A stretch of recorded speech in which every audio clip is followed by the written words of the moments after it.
C'est mon intro. J'ai utilisé le summum de mes compétences. Are you bad enough? Maxime. Rescue the president from the ninjas. Oui! Oh yeah, mesdames et messieurs, très content de revoir Maxime Laprise avec nous. Bonsoir Maxime. Bonsoir tout le monde! On va te gonfler un petit peu pour l'événement de qu'est-ce qu'on est en train de s'en aller vers. Oui, donc c'est ça. Il y a 2 semaines, tu as présenté une entrevue de... je me souviens plus de l'animateur de... celui qui animait, c'est lui avec les cheveux longs, là. Gab Tibert, Ouais, genre? c'est ça. Ouais. Donc, qui faisait une entrevue avec Marco Wingender, qui est somme d'autre, qui a écrit un livre sur l'histoire du Québec et qui, c'était avant la pandémie, et qui a décidé de s'affilier avec notre sauce locale. Et là, quand j'ai écouté, je me souviens, je t'avais envoyé un message pour dire ce qu'il dit, c'est à peu près 30% des conneries. Oui, Fait que c'était pas tragique, explosif, mais il manquait des éléments, mettons. Il y avait des détails. Ouais, c'est voilà. ça. Puis, je me suis dit, j'ai envie de faire un peu comme Yann et Pierre font, c'est-à-dire utiliser leur expertise pour démonter J'adore ça. des choses. Donc, et là, je me suis dit, je vais aller en lire sur ce gars-là. Et plus je regardais des trucs qui entouraient cette œuvre-là, le livre du gars, plus je découvrais de la sauce. Donc, je me suis dit que ça pourrait être intéressant d'en parler. J'aime beaucoup ça. Donc, On peut peut-être préciser que Marco Wingender, c'est une des personnes qui est comme importante au sein de Libre Média. Voilà. Hein, le média citoyen bienveillant qui livre des nouvelles bienveillantes et objectives et bienveillantes. Parce que c'est objectif quand c'est bienveillant. C'est des vraies nouvelles qui ne vont pas nous cacher. Narratif, bingo, toutes ces affaires-là. Je dois aussi noter que en même temps, ça va être comme une petite leçon de pensée critique pour lire des trucs d'histoire. Parce que, probablement, je suis étudiant au doctorat en histoire pour ceux qui ne me connaissent pas. Et aussi parce que on va commencer à en voir de plus en plus de la sauce historique. Officiel. Parce que... On l'a vu avec Zemmour, exactement. l'espèce de révisionnisme historique. Exactement. Pour justifier Puis là, on le voit beaucoup. On l'a vu avec Jason souvent, Ouais. que la Russie essaye de changer des traités, de changer des affaires. Le passé change. Oui, puis au Québec, tout le mouvement nationaliste va Aussi, beaucoup instrumentaliser... c'est le cas ici, là. Il va beaucoup instrumentaliser l'histoire. Puis donc, c'est un peu une genre de leçon de pensée critique. Donc, j'ai pas lu le livre, ok? Je le précise, je n'ai pas lu le livre. Le plus loin que je suis allé dans le livre après en parler, c'est lire La table des matières. Parce que j'avais des choses plus importantes à faire que lire ce livre-là. Mais je vais montrer quand même que c'est possible de tout analyser la crédibilité d'un œuvre, même sans avoir à le lire. Il est possible avant, évidemment c'est mieux de lire, mais réfléchir sur la façon qu'on peut... Cette information-là est-il valide? C'est un peu comme on fait avec l'information. Là, je l'applique à l'histoire. Oui. Et puis là aussi, je veux dire, le cerveau, hein, parce que c'est un petit peu ça, la poche à idées qu'est Marco Wingender a fait des choix éditoriaux comme s'associer à Libre Média, comme faire un live avec Gabriel Tévert dans lequel tu écoutais et tu as remarqué qu'il y avait 30% de... Tu sais, c'est pas comme... out of the blue, l'opinion, là. On avance. Puis je note aussi que je veux pas m'attaquer à la personne. Je le connais pas, Marco. C'est ça. Je sais qu'il est bien fin puis qui aide les vieilles dames à traverser à la lumière. Parfait. C'est le contenu qu'il produit. Le gars, je le connais pas, premièrement. On s'attaque à son espèce de crédibilité qu'il flash pour ensuite faire rayonner la bannière de Libre Média pour ensuite demander des dons à des gens qui ont besoin de narratif bingo. Et dernier truc que je veux quand même spécifier, c'est que je ne suis pas un historien spécialiste de l'histoire du Québec et du Canada. Son livre, c'est le cas. Moi, je suis médiéviste, je suis un spécialiste de la période médiévale. Ça veut pas dire... Tu sais, j'ai la formation de base, j'ai fait beaucoup de lectures liées à tout ça, mais je ne suis pas un expert reconnu en histoire du Québec et du Canada, donc ne présentez pas tout nécessairement ce que je vais dire comme pur 100% absolu à présenter comme une thèse, mais ça me semblait de la responsabilité professionnelle de le souligner. Je suis très d'accord avec ton attitude et j'aime beaucoup l'angle avec lequel on avance à partir de maintenant. Voilà, donc c'est parti. Donc là, ici, on a le derrière de son livre, donc comment on appelle ça, la 4e de couverture, Ouais. il dit « Que savons-nous vraiment de la Nouvelle-France et des premiers Canadiens? Nombreux s'imaginent que la colonisation de l'Amérique comme un long processus historique où les Européens sont perçus invariablement comme des oppresseurs racistes et les Premières Nations comme des victimes sans défense. » Donc là, déjà, on a la thèse de son livre, puis on voit bien le biais politique qui biaise la question. C'est qui veut dire les colons, c'est pas si pire que ça. C'était pas tous des pas fins. C'était pas tous des pas fins, ce qui est pas... Je sais bien d'aller chercher du gris, mais le fait qu'il décide de commencer sa description avec ça, c'est-à-dire, je vais vous expliquer pourquoi les colons étaient pas si méchants que ça. Ouais. Puis que les Autochtones, ils étaient un peu méchants aussi. T'es sa défensive un peu. Oui, c'est ça, puis tu vois à qui il s'adresse, à quel type d'auditoire de gens qui vont « Oh ouais, enfin quelqu'un qui va me dire que c'est pas si pire que ça, les Blancs, tu sais. » Ça va me faire du bien. La réalité, autrefois, était bien plus complexe, alors qu'elle fut aussi le théâtre de création d'un nouveau monde oublié, marqué par le métissage et l'ouverture de l'autre. Ça va revenir, c'est super important, mais lui, sa thèse principale, c'est que il y a un profond métissage entre les Autochtones et les Français. Okay. C'est une thèse qui est profondément critiquée, et on va en reparler, mais c'est une thèse qui plaît beaucoup à une certaine partie de la population qui aime, tu sais, t'as quelqu'un autochtone dans ma famille, puis qui s'invente un peu des... C'est parce que légitimer aussi sa présence là, parce que exactement. Si tu deviens un petit peu moins le bourreau des Premières Nations, exactement. Si tu as des ancêtres qui en font partie, parce que les Québécois un petit peu de responsabilité. Les Québécois ont beaucoup de difficultés à se reconnaître comme oppresseurs. C'est comme parce qu'ils se sont tellement fait dire toute leur vie qu'ils étaient opprimés par les méchants Anglais. C'est vrai, ça par contre. Là après ça, il faut retourner puis dire ben peut-être que quand on a atteint un certain niveau, je veux dire, au Québec, quand le mouvement nationaliste au Québec a forgé l'État québécois, on a atteint un nouveau niveau, puis là, on est devenu des oppresseurs. Mais en ayant cette réflexion-là, moi, je suis un peu autochtone, ça te permet un peu de downgrader ça, puis dire, je suis avec vous autres, moi. Bon. Être oppressé, ça t'empêche pas d'être un oppresseur. Et les deux peuvent venir en même temps. Même avant, même quand on était... Excuse-moi Maxime, désolé. Même quand on était Non, moi j'aime ça que tu parles. Là. Même quand on était, mettons, quand les Québécois, ils étaient plus oppressés par les Canadiens anglais et tout, reste qu'ils pouvaient quand même avoir des comportements hyper oppressifs envers les Premières Nations, qu'on pense aux pensionnats. Ça peut être trickle-down de violence. Absolument. Là-dedans, c'est tout. C'est vrai. Tout le monde est dans l'humanité dans un système, ça c'est sûr. Là, je lirai pas tout ce bout-là, mais le temps est venu de remettre les pendules à l'heure et de redonner un sens à la devise de ce pays. C'est un petit peu prétentieux. Premièrement, c'est prétentieux, puis deuxièmement, c'est pas ça la job d'un historien et d'une historienne de rappeler la mémoire puis de faire dans la promotion de la mémoire. C'est pas ça la job d'un historien. C'est pas le faire de la promotion, tu sais. C'est pas ça notre travail. Pour retrouver le souvenir, voici notre véritable histoire nationale. Donc là, déjà, et là, je passe à l'autre bloc qui est sa présentation. Bachelier en histoire et en sciences politiques de l'université McGill, Marco a agi à titre de conseiller en communication de relations publiques. Donc, il n'y a rien qui mentionne qu'il serait... qu'il y ait une formation en histoire, à l'exception d'un bac. Je sais pas c'est quoi le programme en histoire et sciences politiques, je le connais pas, mais manifestement, il y a pas une... On en reparlera, mais il semble pas y avoir une formation avancée en histoire. Non, je aussi historien que moi. Oui, voilà. Ouais. Et dernier élément, c'est que c'est assez classique de mettre des critiques sur ta 4e de couverture, des gens qui ont dit que c'était bien bon. Les deux qui ont mis, c'est Jacques Lanctot, qui est un journaliste au Journal de Montréal, qui est pas historien, qui a écrit le seul texte à propos de son livre. OK. Que j'ai trouvé. Et le troisième, et ça c'est intéressant, c'est Alain Deneau, pour lequel j'avais jadis un énorme respect, mais qui depuis le début de la pandémie est complètement sombré dans la sauce. Et il dit dans un ouvrage de synthèse sur les colons de la Nouvelle-France, Marco dresse le portrait vivant de sujets qu'il présente comme étant d'abord et avant tout médecins intégrés à des peuples déjà établis. Et là, c'est une thèse qui est très critiquée par les historiens et historiennes, mais on va en reparler. Donc là, l'entrée en matière est lancée. Alors là, Premier truc que j'ai fait, puis là en même temps c'est une petite leçon, c'est que je suis allé chercher, est-ce que ce gars-là a déjà écrit des publications scientifiques en histoire? Mon point c'est qu'on fait exactement la même chose qu'on ferait avec quelqu'un qui fait de la biologie, qui fait de la physique. A-t-il publié dans des revues reconnues par les pairs? T'sais?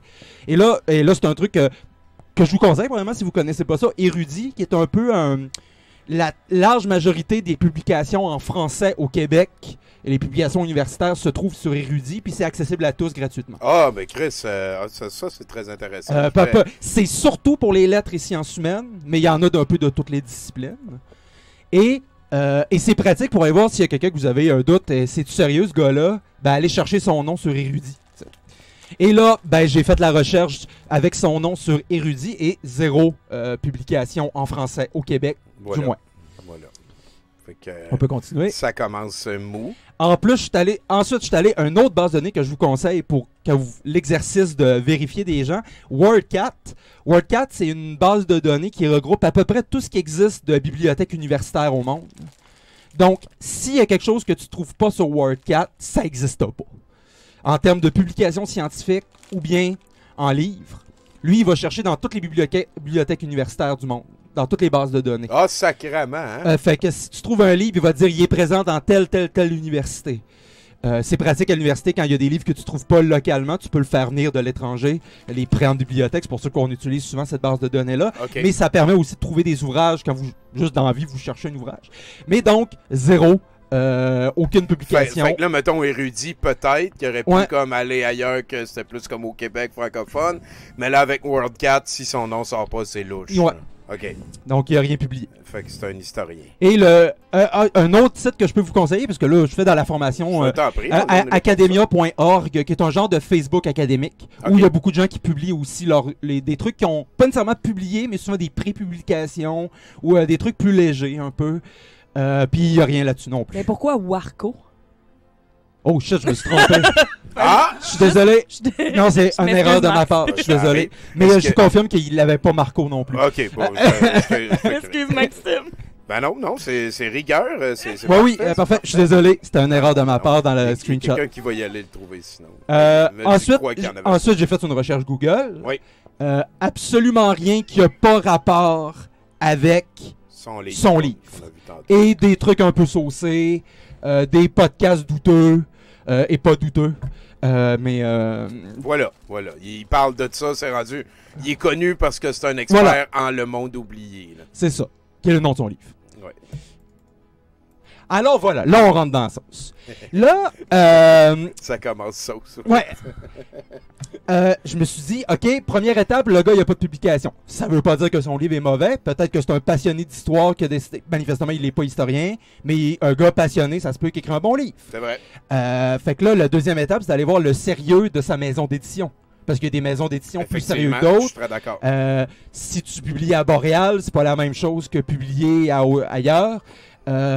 Parce qu'il y a certaines publications qui ont des comités de relecture. Bref, c'est plus sérieux. Voilà. C'est une très bonne étape à passer par dans les débuts de la. Et là, c'est Édition de la Métisse. OK. Donc, je suis allé voir sur le site de Édition de la Métisse et ça commence comme ça. On le fait-tu lire par Élodie? Je pense que ce serait bon. La terre est ma mère, mon père est le ciel. Gardienne de ma forêt, j'ai à cœur de protéger et de multiplier les plantes indigènes, en particulier celles à statut précaire. J'enseigne les usages autochtones des plantes médicinales du Québec. Je suis également l'auteur d'une série de livres sur le sujet. Je vis et j'enseigne en forêt, l'endroit le plus pertinent pour garder la médecine traditionnelle vivante. Mes enseignements s'adressent à tout être humain conscient de l'environnement et de sa santé. Ma pratique a pour base un respect profond pour le vivant, avec un grand V, en particulier envers le règne végétal. Je crois que toute personne a le droit d'apprendre à se soigner avec des plantes qui l'entourent. Reprendre le pouvoir de sa santé est un droit naturel et humain. Je suis rebelle aux lois qui nous divisent en races. Je suis libre de suivre les lois naturelles de la vie. Prendre soin de soi, de l'autre et de la terre. Bienvenue dans mes trails. Mes trails. Bon, OK, au-delà, parce qu'on va revenir sur la personne qui parle au jeu. Ben déjà, quand tu arrives sur le site... Ouais, c'est une maison d'édition qui parle au jeu. C'est ça, quand tu arrives sur le site d'une maison d'édition qui parle au jeu, c'est déjà ça, un peu. Ouais. Puis, ben, manifestement, on va le dire comme ça, c'est pas des experts en histoire. Ouais, non. Ça a pas l'air d'être des experts en concoction. Là. Oui. Et là, voilà, c'est la prochaine image. Désolé. J'étais en train de... Oh, allô! OK, Allô! donc, manifestement, la métisse, c'est elle. Et là, ça devient weird. Mon identité. Excuse, y a-tu quelqu'un qui veut lire? Moi j'aime ça quand c'est Elodie est bonne. OK. Faut que je lise ce qu'elle dit. Ok, un plaisir. Bon. Mon identité. Pour mettre les choses au clair en partant, je ne suis pas une autochtone statuée. Ah, Ma culture, c'est celle du bois, pas celle des réserves. au moins, elle cale au début. Là, ça... Je m'appelle la métisse parce que c'est vrai. Mon surnom de la métisse m'a été donné par des autochtones du Québec au cours d'une cérémonie en forêt il y a près de 20 ans. Okay. Je porte fièrement en moi l'influence de deux cultures, comme pratiquement tous mes ancêtres nés sur ce territoire depuis 500 ans. À tous mes ancêtres, to all my ancestors. Là, je suis désolée, je ne lis pas cette langue autochtone. Non, femme des bois, amoureuse de la terre et du silence de l'hiver, une rose blanche avec des racines rouges, les yeux noirs comme les graines d'ail des bois.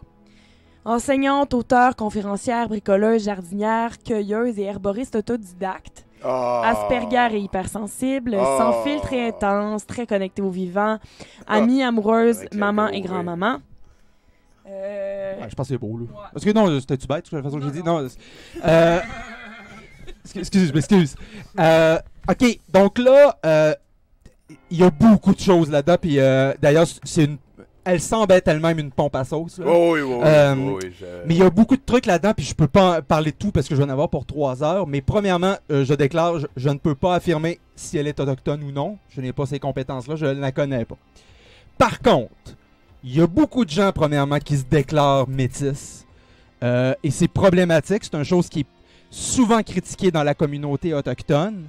Et plus loin dans le texte, je ne l'ai pas pris en screenshot et c'est Elodie a fait des petites recherches avec moi.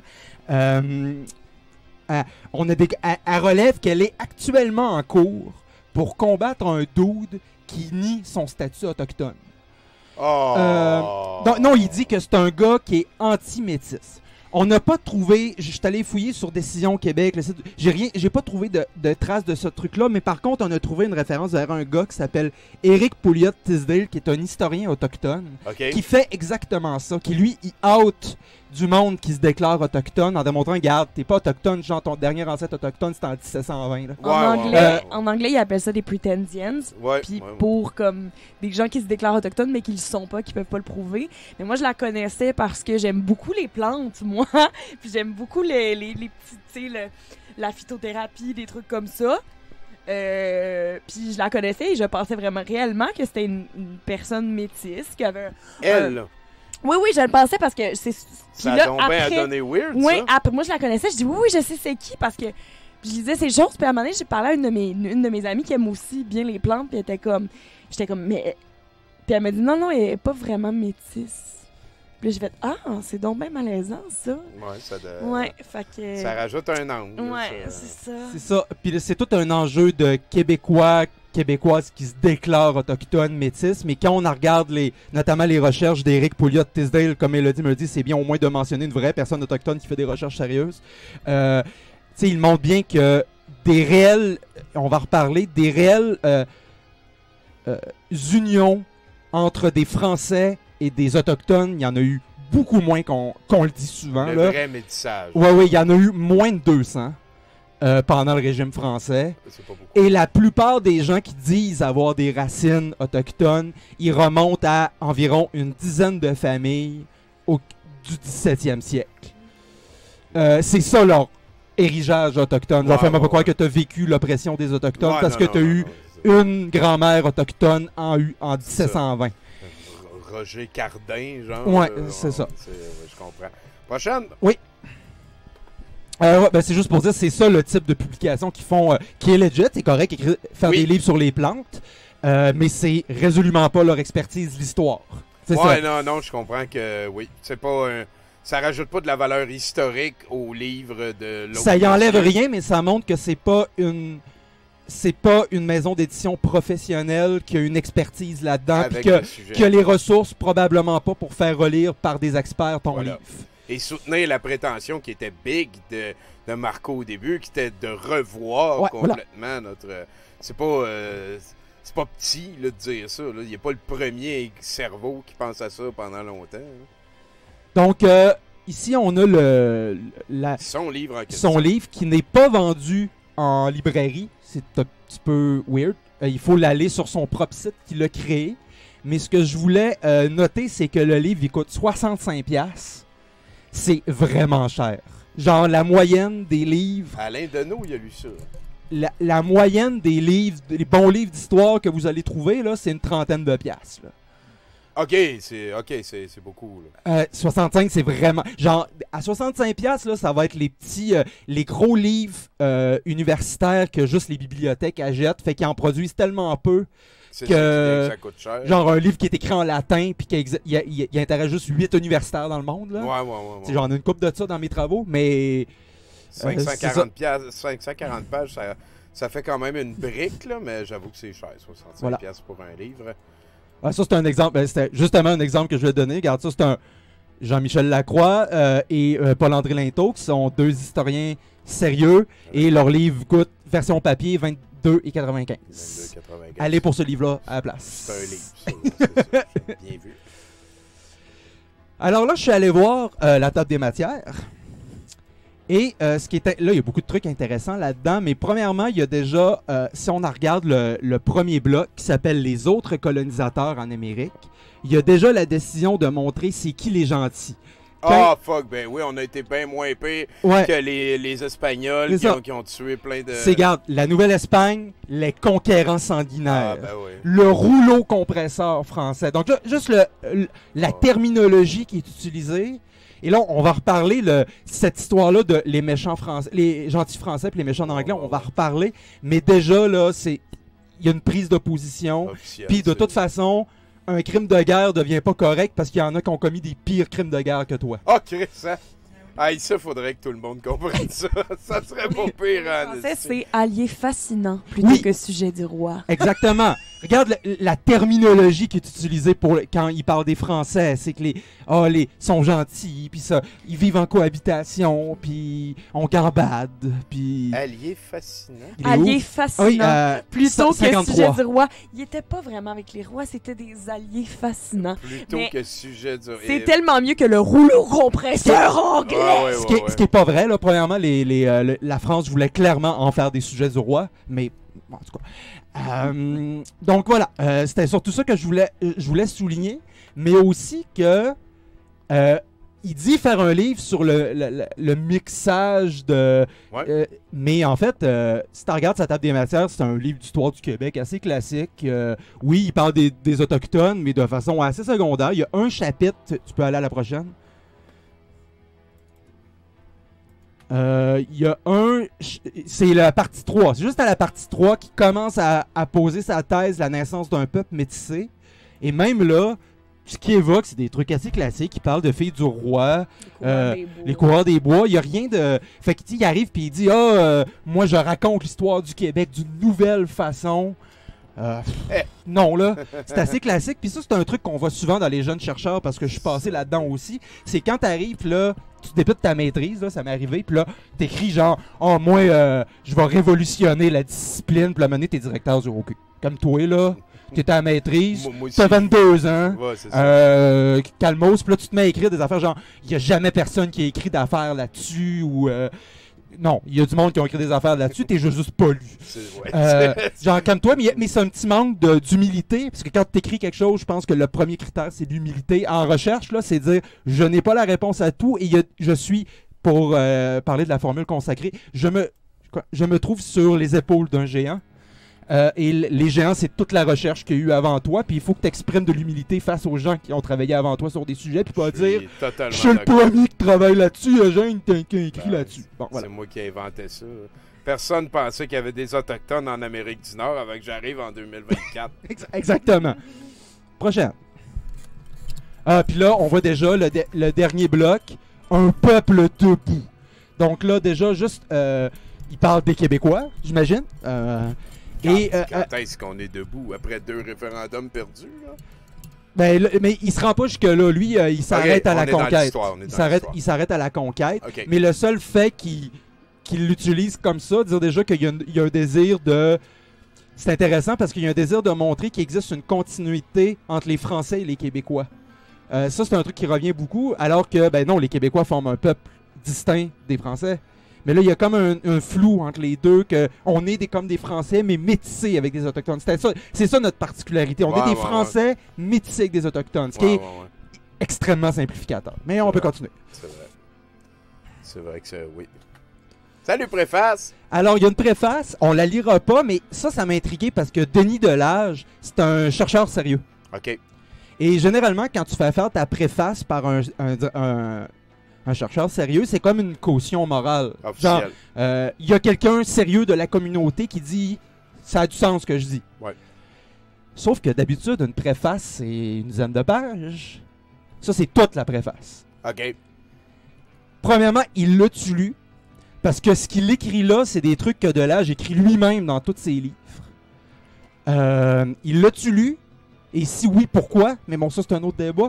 Mais une préface, genre d'une page, là, suspect.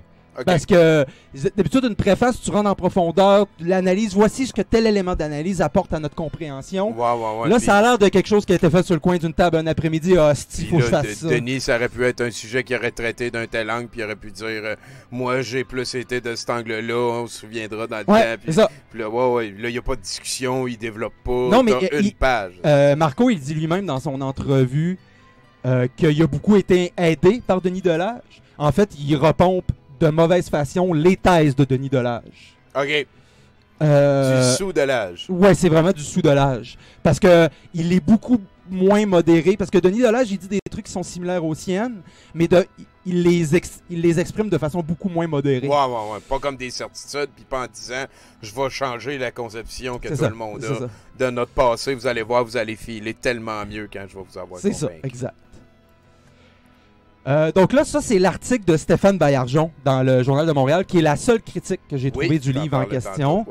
Il dit ça. Pour Marco Wingender, qui n'est pas historien, précise-t-il, mais un passionné de l'histoire des Amériques. Moi, si je me fais faire une chirurgie, j'ai pas envie d'un passionné de chirurgie. En tout cas. Dans le sens qu'il y a plein d'historiens et d'historiennes qui écrivent des livres. Puis être passionné d'histoire, puis être historien, c'est pas la même affaire. Fait de personnages inspirants, d'exploits, de tragédies, de conquêtes et surtout de récits d'amitié au cœur de rencontres entre deux civilisations que tout opposait. Donc là, on a comme une... il vient de décrire c'était quoi le petit castor. Oui, non mais là, on est dans la mise en récit à fond de l'histoire, on est dans le récit national, qui n'a rien de scientifique, qui est juste... C'est de la masturbation nationaliste, là. C'est vrai. Parce que le peuple québécois est malheureusement amnésique de son passé. Ça, c'est un truc qui revient constamment dans la droite. On se souvient plus de notre passé, mais quand c'est un monde-là, ils disent ça... Ben, on s'en souvient pas, ils l'inventent. Ben, c'est exactement ça. C'est que... Non, ce qu'ils veulent dire, c'est que vous rappelez pas du récit que nous, on vous raconte. Ouais, c'est ça, exactement. Parce que l'histoire, c'est toujours plus complexe que le récit national, tu sais. Il se propose donc de raconter l'histoire de la Nouvelle-France sous l'angle de la rencontre entre les colons, bon, ça on l'a dit, du rapport qui s'est développé entre eux et qui revient... Tu peux continuer, on y reviendra. Voilà. OK, ça c'est intense. Le peuple métisé du Québec forme la 12e Première Nation. Là, il vient de déclarer que les Québécois, dans leur entièreté, formaient une nation autochtone. C'est ce qu'on... Ben, y a un terme scientifique, c'est de la merde. Mettons juste si les 11 autres ils veulent. Oh, OK, ouais. Ouais. La merde, ça me va. Ce n'est point par le sang que se transmet le sens de l'appartenance, mais par osmose, en s'attachant intimement à une culture. Et là, ça, c'est weird parce que il y en a une culture autochtone, puis on l'a mis dans des pensionnats. Je dis ça de même. En la vivant chaque jour, en se mêlant à elle, en contribuant. On s'est vraiment mêlé à la culture autochtone, là? Hein? par ses propos, par ses propres couleurs contemporaines. La nôtre, elle est née dans un monde franco-amérindien. Bon, déjà, il utilise le mot amérindien, ce qui est plus vraiment utilisé par la communauté scientifique. On va parler de Premières Nations ou d'Autochtones, ou parler de l'appartenance propre, là, mais de façon plus globale, amérindien, on dit plus vraiment ça. Là. Mais c'est pas grave, c'est pas un drame, mais ça dit quand même qu'il est dans une ancienne façon de parler, d'interpréter. Donc, puis je parlais d'un monde franco-amérindien, là, c'est stretché. Il me là. semble jouer quelqu'un en soutane dire ça. Oui. L'étape juste avant, c'est les appeler des sauvages. Oui, exactement, puis rouler ses airs. Bon, OK, on peut passer au prochain. L'Abitibi a pas mal été découverte, fondée par un curé motivé qui filmait beaucoup d'affaires. C'est weird, ces affaires. Justement, je voulais en venir à Denis Delage. Et l'un des textes où, oui, il reprend des propos similaires, mais il est beaucoup plus prudent. Ah, ouais. C'est moi qui dis ça? Ah, j'espère. Oui. Les colons qui s'installent sur les terres sont impressionnés par le courage des Amérindiens qui vivent dans des conditions qui leur seraient difficiles de supporter. La plupart étant nomades, sans maison fixe, passant l'hiver dans le bois. Les colons leur empruntent énormément de choses. Plantes médicinales, techniques de survie en forêt, de chasse et pêche, déplacements dans le bois en hiver, etc. C'est aussi vrai pour le commerce des fourrures et pour la guerre. Les Inuits, associés aux Algonquins, associés aux Hurons, sont en guerre contre les Iroquois et souhaitent l'appui des Français. Le rapport entre les uns et les autres s'est fondé davantage sur le mode d'une alliance à des fins commerciales et militaires que sur celui d'une conquête. Ils font des expéditions ensemble, les colons apprennent à faire une guerre de guérilla et d'embuscade, comme le faisaient les Autochtones. On dit à l'époque qu'un guerrier amérindien vaut 2 soldats canadiens et qu'un soldat canadien qui a appris des Amérindiens, 2 soldats français entraînés à faire la guerre sur les grands champs de bataille. Cette forte interdépendance qui s'est tissée entre les colons et autochtones transforme radicalement les représentations que les Français se faisaient. L'image du barbare demeure tenace à l'égard de l'ennemi. Les Iroquois et leurs alliés, à cause de leurs pratiques guerrières, notamment la torture infligée à l'ennemi, jugée dégradante. Les méthodes européennes ne l'étaient pas moins, sauf qu'elles répondaient à des rituels et à une symbolique différente. OK. Une symbolique non, mais on peut différente. arrêter là, c'est correct. Okay, parfait, merci. Excuse. En gros, ce que je voulais dire, c'est que je voulais montrer à quel point il reprend effectivement des idées de Delage qui, lui, doute de l'idée d'une conquête et d'une plus grande collaboration. Sauf que cette position-là sont désormais critiquées ou du moins posées, genre mises en guillemets, et on va le voir là. OK. C'est pas mal. Ça rejoint aussi mon autre source, le dernier des Mohicans, Magua. Mais c'est ça, et ça, là, je vais lire. C'est une entrevue, hein, donc c'est Relations, c'est la revue Relations. Donc c'est dans la revue Relations en février 2005. Et Dennis Dallage? Oui. Mais cette interaction entre colons, coureurs de bois et autochtones s'inscrit malgré tout dans une politique coloniale, point d'interrogation, que l'on considère indispensable l'alliance avec les Amérindiens d'un point de vue économique et militaire, qu'on juge les Amérindiens comme de bons S-word. Il n'en reste pas moins, en effet, que tous s'entendent pour dire qu'ils doivent passer à la civilisation et être placés sous le joug de la foi et sous la protection de l'autorité du roi. Personne ne remet en question le rapport colonial, sauf des gens qui l'ont. Je retiendrai cependant ceci. Sous le régime français, au-delà de cet objectif de fonder une Nouvelle-France, la proximité avec les Amérindiens est déterminante pour une grande partie de la population coloniale. Elle influence énormément leur manière de vivre et de penser. Donc là, déjà, il y a une façon plus posée. C'est évidemment qu'il y a une politique coloniale et qu'il y a un rapport de domination. On ne peut pas oublier ça. Mais aussi qu'il y a des liens qui sont créés, mais qui sont liés à une question de proximité. Pas genre une grande ouverture d'âme, puis on va en reparler plus loin, mais il y a aussi des éléments de nécessité. Si tu as besoin de survivre, tu n'as pas le choix de t'inspirer des gens qui sont habités à survivre ici. L'histoire du scorbut aussi, là, qui ont fait bouillir. Mais il faut pas le voir comme une genre de grandeur d'âme, mais plutôt d'une nécessité de survivre. On peut continuer. Non, mais c'est ça. Là, je lirai pas tout ça, mais juste la ligne. Le rapport des Britanniques avec les Amérindiens n'était pas le même. Ils maintenaient une distance bien plus grande avec eux, essentiellement pour 2 raisons. D'abord, le rapport avec les Amérindiens a été historiquement plus conflictuel, car les Britanniques vinrent s'implanter dans les régions beaucoup plus densément peuplées de la côte américaine, déjà occupées par des cultivateurs amérindiens. L'autre raison, plus loin, tient au caractère le plus moderne de la société anglaise sur le plan politique et foncier. Je n'irai pas plus loin, mais c'est ça le gros débat, c'est qu'il y en a qui vont arriver et qui vont dire « Ah, mais c'est parce que les Français, ils disent comme ça, ils étaient gentils, ils étaient plus proches. » Il y a des raisons matérielles. Premièrement, comme c'est noté là, c'était pas le même territoire. On va se le dire, c'est logique qu'il y a eu beaucoup plus de Premières Nations qui habitaient à un endroit où la température était beaucoup plus tempérée. Et c'est logique que dans ces régions-là... Oui, c'est vrai. Et c'est plus logique que dans ces régions-là, il y avait plus d'Autochtones qui étaient sédentaires. Donc, il y avait des villages qui faisaient de l'agriculture, alors que plus au nord, il y a davantage de nomades. C'est plus conflictuel nécessairement de prendre la terre à quelqu'un qui a une terre puis un village que de quelqu'un qui est nomade. Logiquement. Attends un peu, Maxime, là. C'est blindé. Mais il y a aussi la nature de la colonisation. C'est-à-dire que les Anglais, eux, imposaient vraiment une grande logique de colonisation au sens propre. C'est-à-dire qu'ils voulaient créer une nouvelle Londres. Ils voulaient créer des villes, ils voulaient une colonie de peuplement. Wow. Alors que les Français, au départ, ils étaient davantage fondés sur quelque chose qui était purement commercial. Donc, on veut de la fourrure, mais on n'est pas nécessairement là pour bâtir des grosses villes, puis on veut que ça soit rentable. Mais donc c'était une différence dans les types de colonisation qui nécessairement faisait en sorte que le rapport avec les Autochtones était différent. Il faut pas le voir.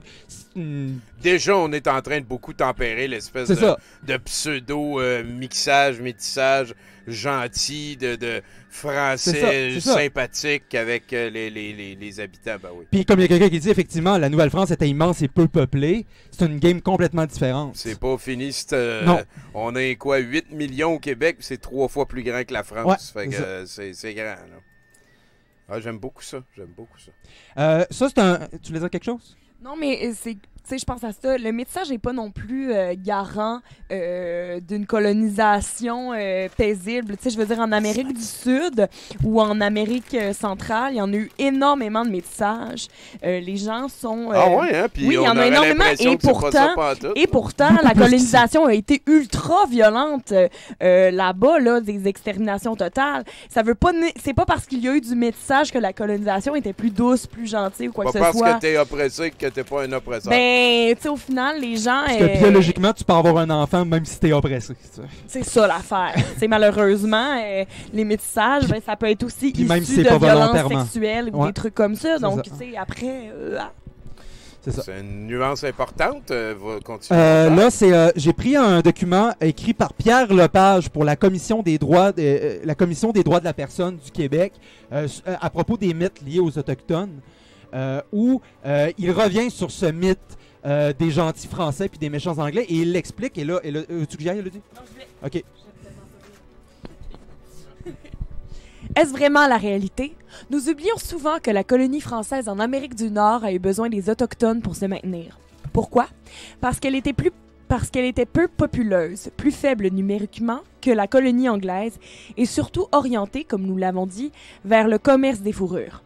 Comme l'affirme le sociologue et historien Denis Delage, dans le conflit interimpérial qui opposait les empires français et anglais, ce dernier avait l'avantage d'être doté d'une marine plus forte, d'avoir des marchandises à meilleur prix et surtout de profiter de succès de son émigration vers l'Amérique du Nord.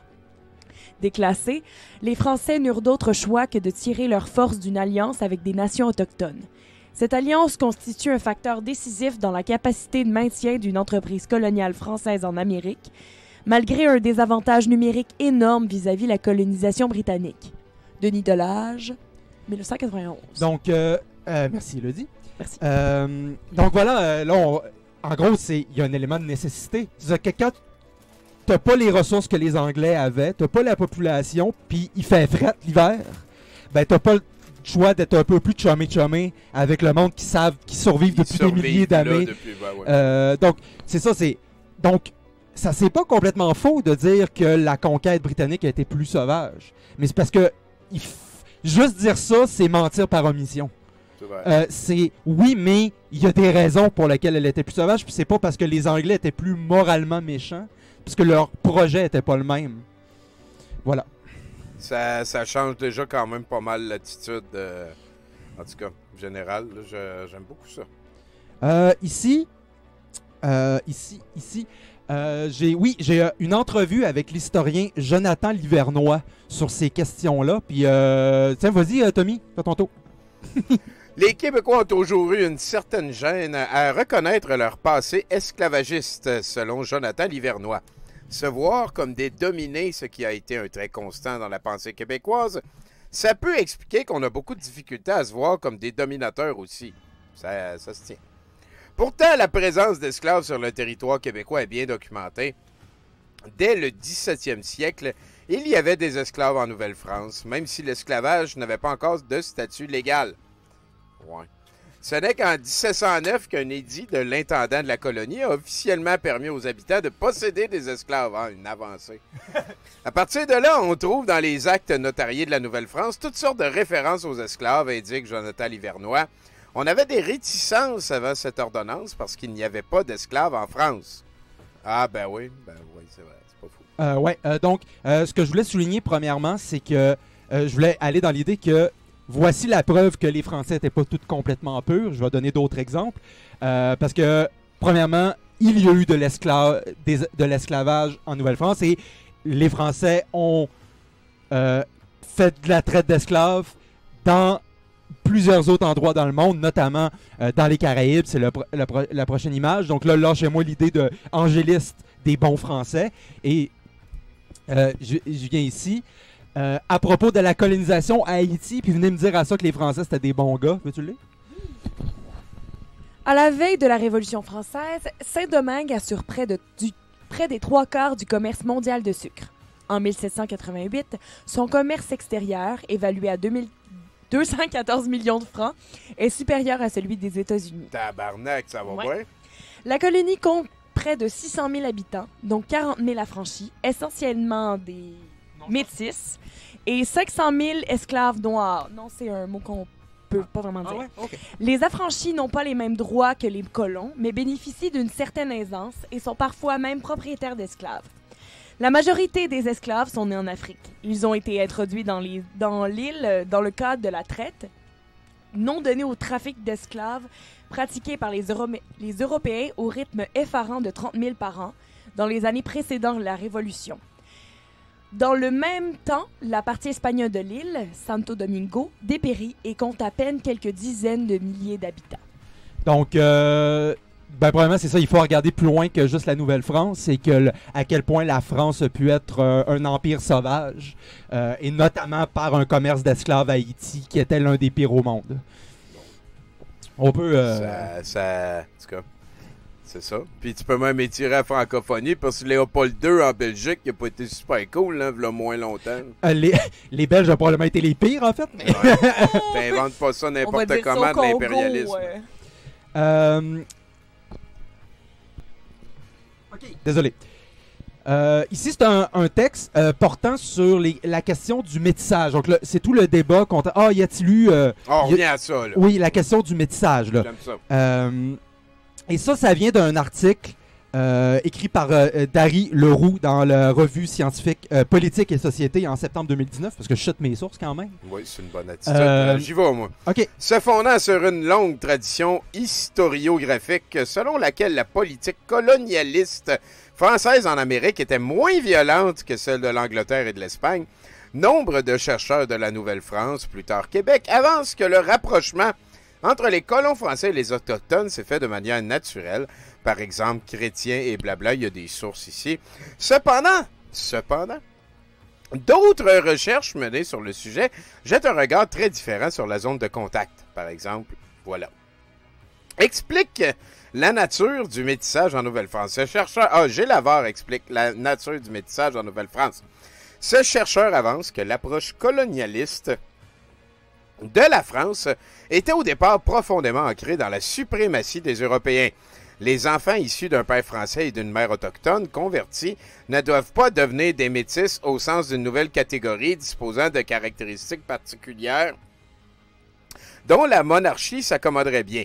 Ils doivent plutôt devenir des sujets obéissants, catholiques et francisés. Selon Harvard, le métissage a solidifié l'inégalité radicale entre les Européens et les Autochtones.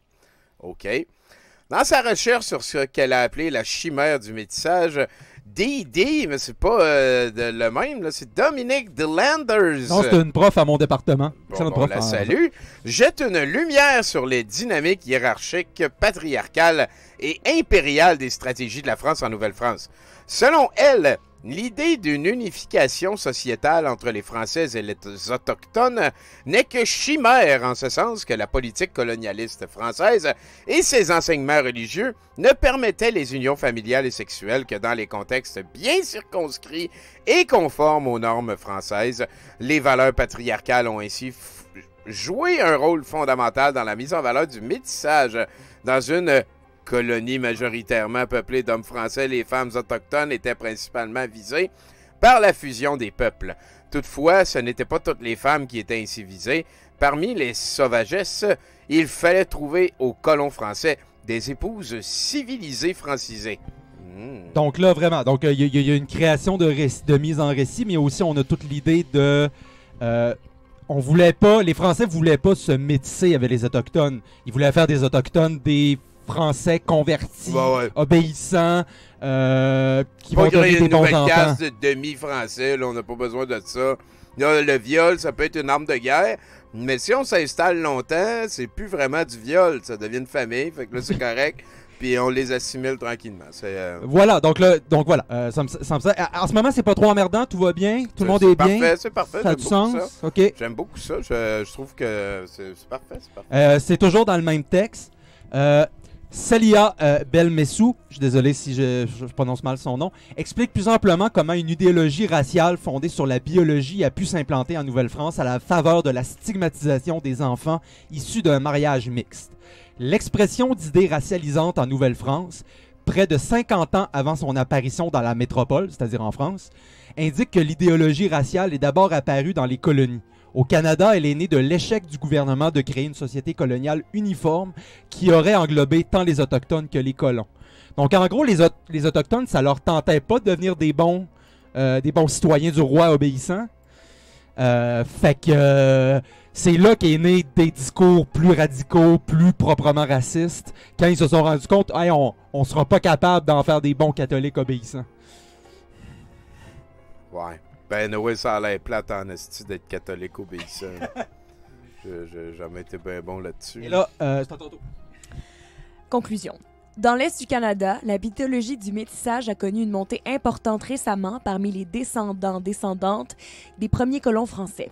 Ce disant, plusieurs groupes de métis autodéclarés ont fabriqué une méticité ou méticitude propre aux populations d'ascendance française qui, en dépit d'une ascendance infime, revendiquent une identité autochtone dont l'origine coloniale est indéniable. Paradoxalement, quoique ces groupes se concentrent sur l'ascendance autochtone, ils dénigrent et affaiblissent régulièrement les droits des Autochtones, tout en évoquant une autochtonité supérieure à celle de leur prétendue parenté autochtone. Fait que là, c'est violent en jouant le vert parce que t'arrives, tu colonises un pays, tu mets ses habitants dans pour tuer leur culture, et après ça, tu te revendiques de leur culture à eux, puis dis ah non, moi je suis un autochtone aussi. On les a tués parce qu'on était bien meilleurs qu'eux autres. C'est ça. Fait que puis le problème, puis nécessairement, si tu te déclares autochtone, ben, ok, tout le monde est autochtone, puis là, ben nécessairement le concept de droit des autochtones s'en retrouve affaibli, tu sais. Parce que le sens de ce qu'ont vécu les Autochtones se perd. Si moi aussi je suis autochtone, anyway. Si tout le monde est bleu, personne n'est bleu. Non, ça a été... Je vois ce que tu veux dire. Ouais, c'est ça. Tu peux continuer. J'avais une autre formulation, mais je me suis dit que ça aurait pu être interprété comme manquant de respect. Et là, ben, je vais le lire, lui, c'est ce texte-là, parce que moi je cite mes sources. qui vient de Gérard Bouchard, qui est un important historien québécois, qui lui s'inscrit souvent en critique du mythe de la fusion avec les Autochtones. Et il a beaucoup. Et donc c'est dans un texte qu'il a publié dans la presse, c'est intéressant en février 2015, c'est intéressant parce que il répondait en critique au documentaire La Trace publié. Et notre ami Marco, dans son entrevue, disait lui-même s'inspirer essentiellement de ce documentaire-là. OK. Puis là, il y a un historien important qui vient critiquer le dit documentaire. Fait que je vais y aller. Le 1%. Plusieurs Québécois découvrent qu'ils ont des ancêtres autochtones et qu'ils ont donc, entre guillemets, du sang indien dans leurs veines. Dans les années 1950, l'ethnologue Jean-Jacques Rousseau assurait que si l'on secouait l'arbre généalogique des Québécois, il en tomberait bien des plumes. Ce qui est une formule raciste en passant. L'image a fait fortune, mais qu'en est-il au juste? La plupart des communautés autochtones ont toujours été situées à bonne distance des habitats québécois, ce qui mine l'idée de contact fréquent. En plus, l'Église a toujours découragé les unions mixtes. La proportion de gènes amérindiens dans le bassin génétique des Québécois est donc très faible, moins de 1%, comme l'ont démontré des analyses rigoureuses appuyées sur le fichier de population Balzac. Oh boy, hein? Moins de 1%, fait que... Ça te donne pas droit de te revendiquer autochtone. Ben non, c'est parce ça. que 1%. Même oui. si tu te fais donner un nom de la métisse par une gang de chums dans le bois, là... Comme des recherches ont montré qu'une majeure partie de la population européenne actuelle a, à quelque part dans son arbre généalogique, Charlemagne. Ben, ça te fait pas de toi un digne successeur des rois de France. Ah oui, ben oui. Puis la légende aussi de Genghis Khan, là, qui aurait tellement de... Ben oui. Mais, donc voilà. Charlemagne aussi, il était... Il a été productif. Ouais, On est toujours dans le même texte, veux-tu y aller? Oui. Selon la thèse du métissage intensif, notre société aurait hérité ses principaux traits des Autochtones. La mobilité géographique, l'amour de la nature et de la liberté, une sensibilité sociale démocrate, la recherche de la consultation, du consensus et du compromis, le communautarisme, le goût de la médiation, l'aversion pour les divisions et les conflits. Je relève ici 4 difficultés. D'abord, tout cela suppose des transferts intensifs, à grande échelle et sur une longue période, à partir des Autochtones vers les Québécois. On ne trouve rien de tel dans notre histoire. Les contacts se faisaient principalement aux marges. Deuxièmement, le mépris que les Blancs ont porté aux Autochtones a fait obstacle à des emprunts sociaux massifs. Cependant, des éléments de la culture matérielle autochtone se sont largement diffusés. Troisièmement, les traits mentionnés peuvent tous être imputés à d'autres sources et avec beaucoup plus de vraisemblance. Par exemple, le fait d'une petite nation minoritaire qui sent le besoin d'une intégration étroite de solidarité et de concertation, ou le fait d'une société neuve par définition proche de la nature, contrainte à l'entraide et éprise de liberté. Les traits invoqués se retrouvent du reste dans le passé de toutes les collectivités du Nouveau Monde. Donc voilà, il y en a beaucoup qui ont sorti ça, l'idée que les Autochtones nous ont légué un rapport à la nature, alors que, bon, comme le dit Bouchard, c'est des trucs qui peuvent être interprétés, dans le sens que il y a rien qui permet de faire une relation entre les deux, à moins qu'on décide a priori, c'est les Autochtones qui ont donné ça.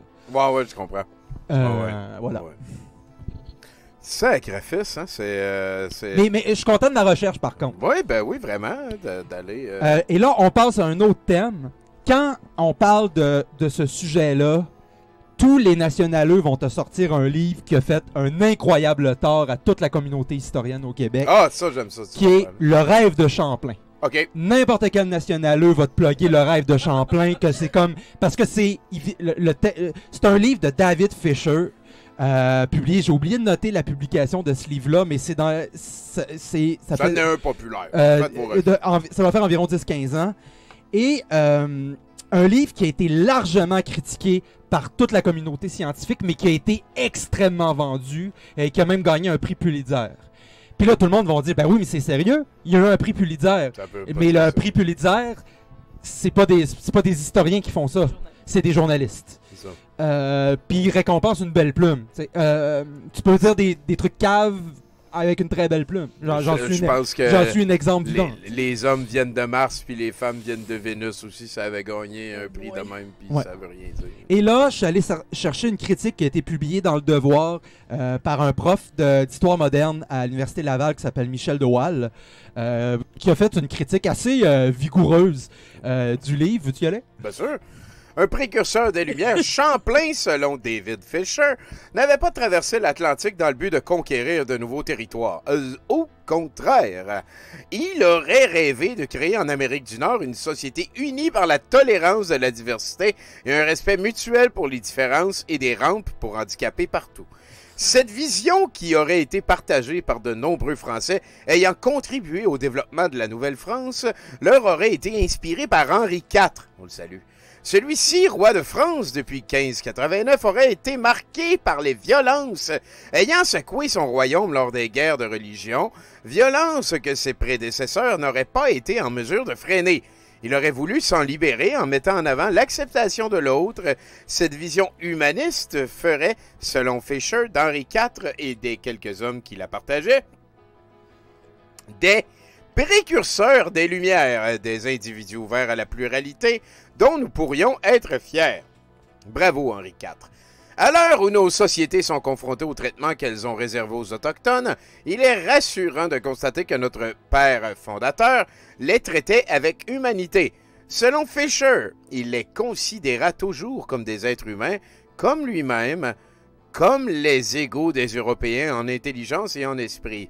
Fort de cette position, il pouvait entrevoir la création d'un monde nouveau où les gens de cultures différentes pourraient vivre ensemble dans l'amitié et la concorde. Donc et là, la marde qui sont bons.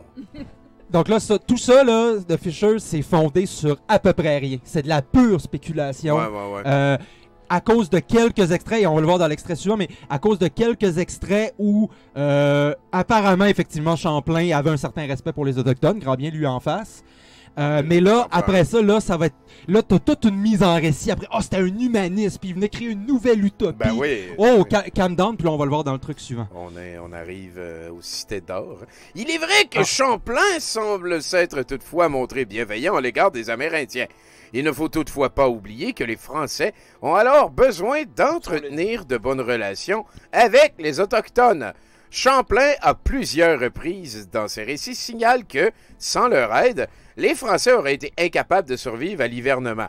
Les Français dépendaient également d'eux pour l'approvisionnement en fourrure et pour la découverte de l'intérieur des terres. Champlain, dans ses explorations, accompagne toujours un groupe d'Amérindiens. Bonne attitude. Fait confiance aux natifs. La situation était bien différente en Nouvelle-Espagne, où les colons avaient besoin d'une main-d'œuvre abondante et bon marché afin d'exploiter les richesses du sol.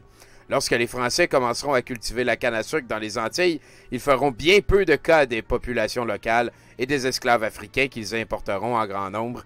Oui, voilà. Donc, ça voilà. Et il y a comme une variable qui revient souvent, c'est l'hiver. Hein? L'hiver, c'est rough. Puis il faut... Puis je veux dire, les Français... Je veux dire, tu dis un Français, il va faire froid, tu sais. Oh, il faut qu'il vive. Là. Ben, c'est un peu comme les troupes de Napoléon quand ils sont arrivés en Russie, tu sais. Oui, ils se sont fait dire, il va faire fret. Ouais, il va faire genre -2, là. Ouais, tu sais. Puis là, il arrive, il fait -30. C'est ça. C'est ça. Ça fait mal, -30 quand t'es pas équipé. D'orteil là, on n'en aura plus besoin. Là. Ouais, -30, ça commence à être différent. C'est à ton tour. C'est le dernier de ce truc. Fisher ne connaît pas bien la France et l'Europe à l'époque de Champlain. Il serait possible de donner de nombreux exemples de cette incompréhension, mais attardons-nous sur un seul, car il est à la base même de la construction proposée par l'historien. Selon lui, Henri IV et Champlain étaient des êtres d'exception en ce qu'ils prônaient la tolérance. Il est vrai que l'édit de Nantes, par lequel Henri IV met un terme aux guerres de religion en 1598, accorde aux protestants français certaines libertés qui seront révoquées par Louis XIV. Pardon, j'ai eu peur. Par Louis XIV en 1685. Mais ce faisant, le roi suit la politique qu'avaient empruntée ses prédécesseurs depuis le début des conflits civils. Chercher à ramener les protestants dans le giron de l'Église catholique par le biais de la douceur et non en usant de la force. Les articles les plus importants de l'édit de Nantes sont d'ailleurs repris intégralement d'édits précédents. Ah, boy. Donc, on n'a pas besoin de trop s'attarder, mais en gros, c'est un exemple qui donne que, tu sais, il fantasme l'idée d'une cour du roi de France hyper humaniste, alors que la réalité est beaucoup plus complexe. Henri IV était un gars rationnel qui voulait régler des conflits dans son pays, puis dire que parce que Henri IV a fait ça, puis là, Champlain, il est envoyé par lui, fait que là, nécessairement, Champlain, il voulait créer le nouveau monde fabuleux en eux. C'est de la spéculation. C'est de la spéculation officielle. Ça veut pas dire que Champlain, il avait peut-être pas, tu sais, mais ça veut dire que les preuves sont pas là. Et là, je vais y aller. Les écrits de Champlain ne visent pas à faire état objectivement d'une situation donnée. Il cherche à convaincre ses lecteurs des potentiels américains et du fait qu'il est la meilleure personne pour les exploiter.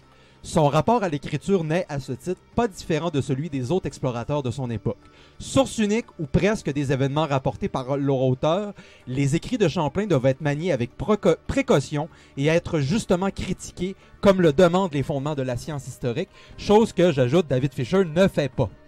Donc, il a juste pris les écrits de Champlain, dont l'objectif était de convaincre les gens à venir en Europe. Puis il a dit, c'est le signe que c'est un grand... Le monde a aimé ça, fait que ça veut dire que j'ai raison. Ouais, c'est ça. On peut continuer. Ben, je peux comprendre comment que une histoire comme ça me rappelle un petit peu quand tu parlais que le pape avait statué que des Juifs avaient tué Jésus, mais pas les Juifs. Je trouve que c'est un petit peu comme le même genre de nuance, d'attitude. Je trouve ça très intéressant. Et c'est la dernière image ici. Oui, c'est un texte publié dans Je l'ai tu. Désolé. Je pense que j'ai oublié de noter cet article-là, malheureusement. Mais c'est un article à propos d'une spécialiste des enjeux sur la présence autochtone actuelle au Québec et qui parle des travaux de, justement, l'historienne Marie-Pierre Bousquet. Non, qui est anthropologue, pardon. Donc, je vais y aller. Portrait de l'oppresseur. Elle parle sur notre rapport actuel aux Autochtones. La perspective de Marie-Pierre Bousquet postule plutôt que les opprimés canadiens, français puis québécois depuis la conquête ont de la difficulté à se concevoir eux-mêmes en oppresseurs. Je pense que ça reste une hypothèse extrêmement forte, dit la spécialiste, en rappelant la difficulté de beaucoup de gens, et du gouvernement québécois en particulier, à admettre la notion de racisme systémique. Je n'ai pas changé d'avis sur le sujet. Il a toujours été idée que nous sommes fins ici et que la faute des pensionnats incombe au fédéral et aux religieux. Beaucoup de familles comptaient un religieux et il n'y avait pas que des religieux dans les pensionnats, où enseignaient aussi des laïcs. Je comprends bien que nous ne sommes pas responsables collectivement des choses du passé, mais on en hérite et on doit être capable de regarder l'héritage en face. Oui. Le dédouanement par le rejet des fautes sur Ottawa et les communautés religieuses se double de la bien commode distanciation. Kamloops, c'est loin, alors que le pensionnat maudit était une création des Oblats, donc des francophones, qui l'ont administré de 1890 à 1969. C'est 9 ans avant que je naisse. C'est débile. La congrégation française, installée à Québec, au milieu du 19e siècle, a dirigé la moitié de la quarantaine de pensionnats canadiens pendant plus de 100 ans.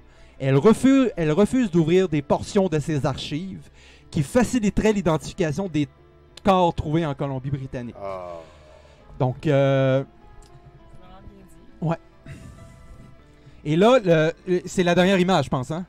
Oui, elle, c'est la Et là, je finis, j'ai fait un mini-montage de la vidéo avec Marco, qui est passé à Libre Média. J'ai fait un petit montage qui dure 9 minutes, je pense. Parce qu'on revient comme un petit peu un recap. J'ai coupé les bouts où il parle pas d'histoire, là, puis j'ai juste pris le 9 minutes. Ah, mais ça fesse, là. Ça, c'est vrai que, je veux dire... Ouais, c'est vrai. Excusez, je voulais pas briser le moment, je trouve. Non, mais c'est vraiment beau, c'est vraiment ça. On n'est pas responsable collectivement, mais on en hérite, puis il faut gérer. Le nier, ça fera pas que le balancier va arrêter de se promener si on le nie. L'accepter puis travailler pour changer les choses. C'est pas mal ma solution tout le temps au Mercronspi aussi. T'essaies de te responsabiliser un petit peu plus. C'est quelque chose qui me semble contraire à un pattern qu'on décèle souvent, soit le déni, la victimite, et on recommence le lendemain. Puis c'est intéressant parce que souvent on va parler de ces faits-là à des gens, puis quand on va parler de racisme systémique ou de trucs, c'est qu'ils vont, les gens vont se fâcher. D'amener ça aussi au racisme systémique qui est comme, non, mais c'est la même idée parce que les gens se fâchent. Ils Ouais. disent moi je suis pas raciste, Ah ouais. mais justement quand on parle de racisme systémique On parle pas de toi. ou de trucs liés au passé, de ce que la nation québécoise a fait dans le passé, on n'est pas en train de dire toi personnellement t'es raciste. On te dit que tu vis dans un système qui est raciste. C'est pas de ta faute à toi, là. Ah ouais. Mais toi, que tu le veuilles ou non, t'as profité de ça. Puis là, si tu nies que le système est raciste, ben, tu sais, C'est ça. pas la bonne attitude, là, on peut... Puis c'est ça. Puis c'est ça l'élément important, c'est que, évidemment, moi, je suis pas responsable des violences qui ont été faites aux Autochtones au 19e C'est siècle. sûr, Maxime Laprise, parce que moi, j'ai des photos de 1863. Moi, j'ai vu, mais j'avais que Gorg était là. Ouais, c'est ça. On pourrait faire plein de photos avec des photos de Gorg dans des images historiques, genre de l'Antiquité, au Moyen-Âge. Il est partout. Non, mais... Sublime. Écoute, ben, gars, il te reste un petit montage ici. On peut Oui. écouter ça puis avoir un mot de la fin. Oui, excusez, je parle trop. Ben non, Mais je voulais juste... le dernier petit élément, arrête de c'est... t'excuser. man. c'est juste À la place. l'élément que je voulais dire, c'est une responsabilité historique. C'est pas genre ok, c'est ça que je voulais dire. C'est moi, je suis pas responsable des violences faites aux autochtones, mais j'ai quand même profité de ce que ça a fait Officiel. Ah oui. parce que j'ai des privilèges que les autochtones n'ont pas. Puis juste là, en prendre connaissance, c'est un début. Je suis entièrement d'accord. Entièrement d'accord avec ça. Donc, merci beaucoup à Maxime qui nous a monté un très beau dossier. Comment ça va là-bas? Nicolas, il est satisfait. Maurice aussi, parfait. Faut que tu parles dans le micro, moi j'entends rien avec les écouteurs. On y reviendra, on va lui laisser une petite tranche. Oui, effectivement, il nous reste le clip de 10 minutes si on écoute et on arrive vers Jason Selected. On va commencer aujourd'hui. Ah oui, tu veux mettre 3 secondes? Parler d'histoire, on a un spécialiste.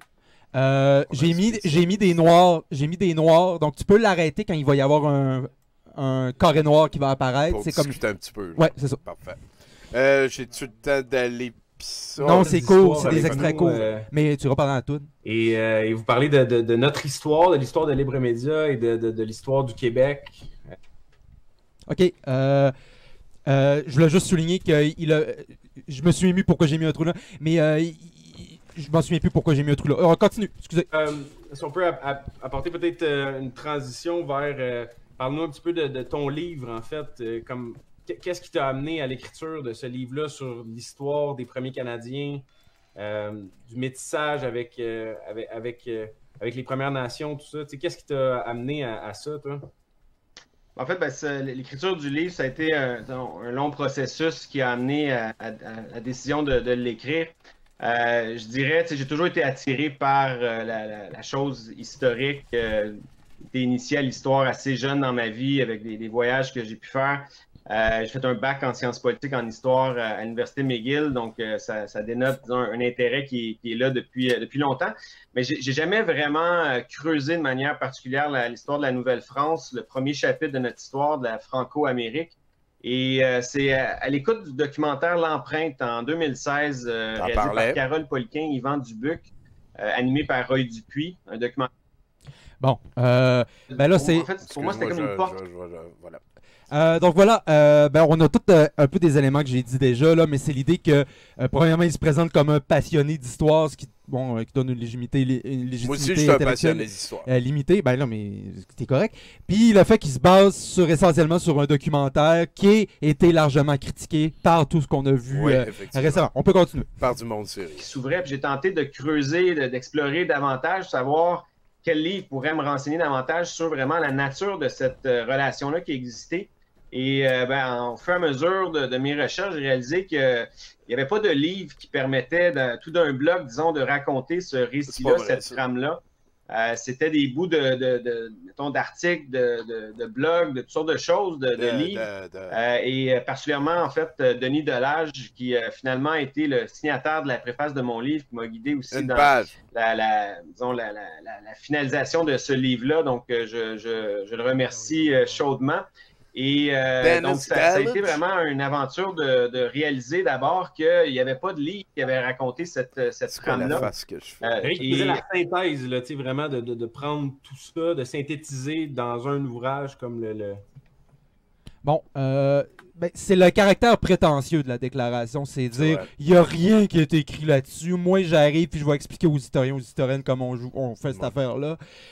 Premièrement, c'est pas vrai qu'il n'y a pas eu de livre de synthèse sur la question. C'est vrai, là où c'est pas complètement faux, c'est qu'il n'y a effectivement pas eu beaucoup de livres grand public se penchant spécifiquement sur la question du rapport entre les colons français et les autochtones. Il y a eu beaucoup de trucs intégrés, mais rien de vraiment super grand public. Mais rendu là, comme je l'ai montré dans sa table des matières, c'est lui-même, son livre porte pas tant là-dessus. En fait, ce qu'il propose, c'est une synthèse assez convenue de l'histoire du Québec. Ouais. C'est ça, il y en a des très bons qui existent. Donc, voilà. C'est juste le caractère prétentieux, puis ce que je disais tantôt, c'est quand tu arrives en recherche, les jeunes chercheurs, t'es persuadé que tu vas révolutionner la patente, puis que c'est toi qui inventes la shit. Et c'est sans doute ça pour toutes les sciences, là. C'est ça être jeune aussi. Hein. Ouais. C'est ça être jeune. L'histoire au complet. Puis souvent, on a une perception, tu sais, à l'école, on apprend un peu des parcelles de l'histoire, mais on n'a pas un portrait clair. Je pense, en tout cas, personnellement, à l'école, quand j'ai étudié, j'avais plus l'idée que c'était...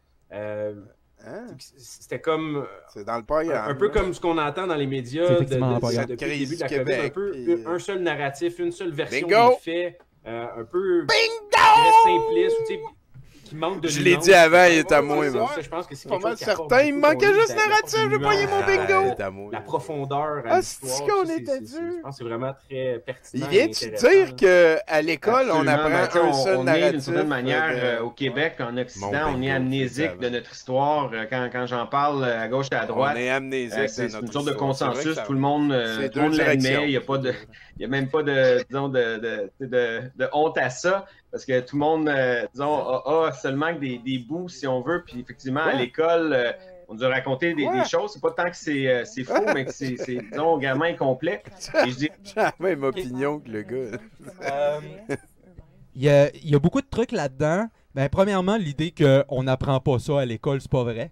En fait, ça a été vrai, mais de plus en plus, les programmes introduits... Il y a encore des problèmes, hein, puis... Parce que le truc, c'est qu'il avance pas son propos, là, quand il parle de l'enseignement, il fait juste dire « Ah, on voit pas ça ». Mais oui, on le voit. Mais c'est vrai qu'il y a encore des problèmes avec l'enseignement de l'histoire autochtone au secondaire. C'est pas faux, mais c'est plus complexe que juste « on voit pas ça ». Genre, non... J'ai vu un meme passer d'une prof d'histoire que je connais qui disait... à propos du monde, hey, on n'a jamais vu ça en histoire, c'est oui, on en a parlé, tu faisais juste jaser avec ton chum à côté. C'est ça, premièrement, mais l'autre élément, c'est le truc genre, les gens connaissent plus leur histoire. Ça, c'est un truc qui revient souvent chez les conservateurs de tout le temps. C'est ce qu'on appelle la posture décliniste. C'est que ça va tout le temps de plus en plus pire, puis les jeunes sont tout le temps de plus en plus caves, tu sais. Puis les gens connaissent pas leur histoire. Et ce monde-là, quand ils disent ils connaissent pas leur histoire, ils veulent dire ils connaissent pas l'histoire comme notre narratif. Comme moi, je veux. Puis le fait qu'il ait utilisé le mot narratif, c'est pas lui qui l'a dit, c'est l'animateur, mais c'est banane. C'est intéressant qu'ils utilisent le mot narratif parce que c'est ce qu'en histoire on appelle en fait un récit historique. Et lui, ce qui l'agace, c'est qu'on lui... Le narratif, c'est ongoing, puis un récit, ce qui l'agace, c'est qu'on lui dise pas ce qu'il veut entendre sur l'histoire. Il veut pas qu'on lui raconte... Il l'agace qu'on le raconte pas de la façon que lui, il veut l'entendre. C'est officiel. C'est très, très, très aussi de droite, là, ma liberté. Oui, mais on peut faire un lien... exactement le même lien qu'avec toutes les autres sciences. On entend juste un narratif, c'est lui de la recherche. Ouais. C'est le consensus. Ouais, c'est ça. Après, le livre, une histoire populaire de la Nouvelle-France, ça s'inscrit dans les pas de Jacques Lacourcière, qui a été, disons, le dernier à avoir écrit un livre d'histoire populaire. Donc là, c'est l'idée de prendre ce que les académiques ou les universitaires font, les historiens comme travaux, et de les traduire dans un ouvrage qui s'adresse au grand public, qui est facile à lire, qui permet, disons, de bien comprendre le récit. Et... je voulais juste dire, ça me fait chier quand il y a du monde qui disent, qui sous-tendent en gros que les historiens et historiennes sont pas capables de s'exprimer clairement, puis d'écrire pour le grand public. Puis lui, moi, je vais leur expliquer au monde. Puis les historiens, ça sait pas écrire, ce monde-là. Ouais. Après ça, il l'a pas tort quand ils disent que la Bible de l'enseignement de l'histoire, c'est encore beaucoup les livres de Lacourcière. Et effectivement, il ne parle pas beaucoup des Autochtones parce qu'on n'en était pas encore là dans l'historiographie, c'est-à-dire l'histoire de la façon qu'on écrivait l'histoire. Là-dessus, il n'a pas complètement tort, mais il y a des historiens et des historiennes qui l'ont fait après Lacourcière, manifestement. monsieur n'est pas allé voir la recherche qui s'est faite après la coursière, qui aille juste se promener, voir la liste des profs à l'Université de Montréal. On a 2 spécialistes d'histoire autochtone. Va lire ça. Hey, le gars, il flash son département. Non, mais son crew d'historiens. Catherine Larochelle, qui me fait chier parce qu'elle a même âge que moi puis elle est rendue prof, mais ça, c'est un autre débat. Non, mais elle est excellente, c'est une blague. Elle a publié sa thèse de doctorat qui porte notamment sur la représentation des Autochtones dans l'enseignement de l'histoire au Québec. Notamment au 19e, 20e siècle. Donc, okay. Voilà. Donc, mon point, c'est il y a du monde qui travaille là-dessus, t'es juste pas lu. C'est ça. Ça se peut. Ça se peut des fois que. Ouais. Et Jacques Lacourcière avait fait ce travail-là en 96, Histoire du Québec. Par contre, ce qui est arrivé, c'est qu'à ce moment-là, à cette époque-là, il y avait beaucoup moins de travaux de recherche qui avaient été réalisés. Il me semble que j'avais trouvé ça particulièrement plate, cette entrevue-là. Ça, c'est pas pire, tu l'as réutilisé pour donc, que ça devienne on nous a raconté une histoire qui était essentiellement française en Amérique. C'est un historien, hein, ça creuse les preuves. C'est vrai, mais il y a un gros bout qui manque, et ça, c'est vraiment le travail des 30 dernières années, disons, le gros qui a été déterré.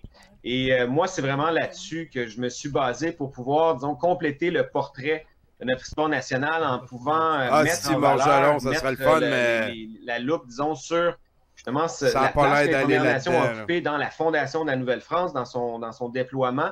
Et donc, le lien aussi qui existait entre les Premières Nations et les colons français qui sont devenus Canadiens.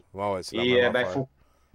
j'en reviendrai pas parce que je pourrais y dire c'est quoi qu'il pense. Ce qu'il vient de dire, en gros, c'est là-dessus que portait mon dossier. Donc, je reviendrai pas là-dessus. Ouais. Mais c'est ça.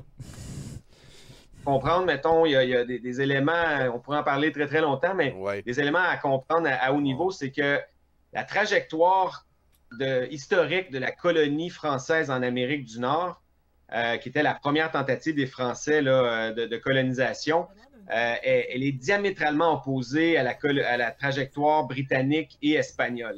Donc, dans les 2 derniers cas, on parle d'une colonisation qui s'est faite sous le signe de la confrontation, de la conquête, de la dépossession territoriale et ultimement du génocide. Ça, les gens en sont bien conscients. Par contre, ce qu'on sait moins, c'est que la Nouvelle-France, ça a été une trajectoire tout à fait autre qui s'est basée sur l'alliance avec les Premières Nations. Et comme disons, motivation ou incitatif sous-jacent à ça, c'était la traite des fourrures. Donc, c'est un facteur qui était absolument déterminant dans la croissance, le déploiement de la Nouvelle-France. C'est que c'est par la traite des fourrures, donc on parle d'un échange entre des marchandises européennes apportées par des commerçants qui sont devenus ultimement les coureurs de bois vers les fourrures autochtones. Et donc, il y a un commerce qui s'est mis à croître là, à partir du 16e siècle. Donc, encore une fois, je ne reviendrai pas, mais on est tous...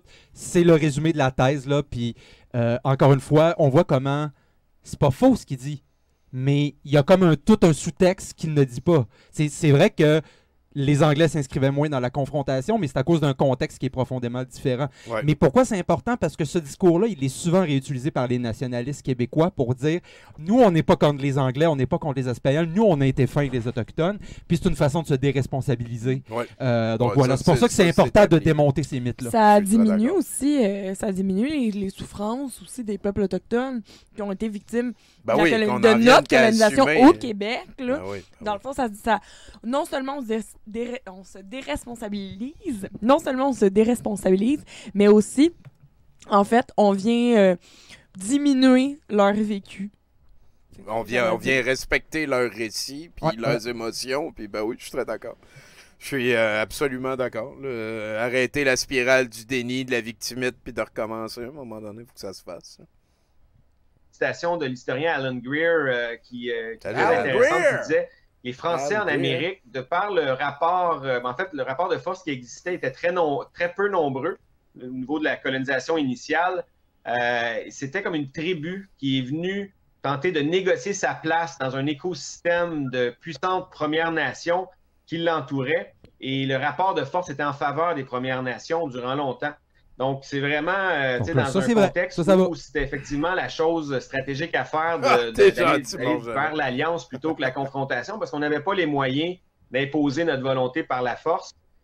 Donc, quand on cumule tous ces éléments-là, la traite des fourrures qui implique un partenariat beaucoup plus c'était pas toi les Français au 17e siècle? par exemple, on a gagné. des possessions Ouais. territoriales ou des champs de tabac où il y a de l'esclavage qui se pratique.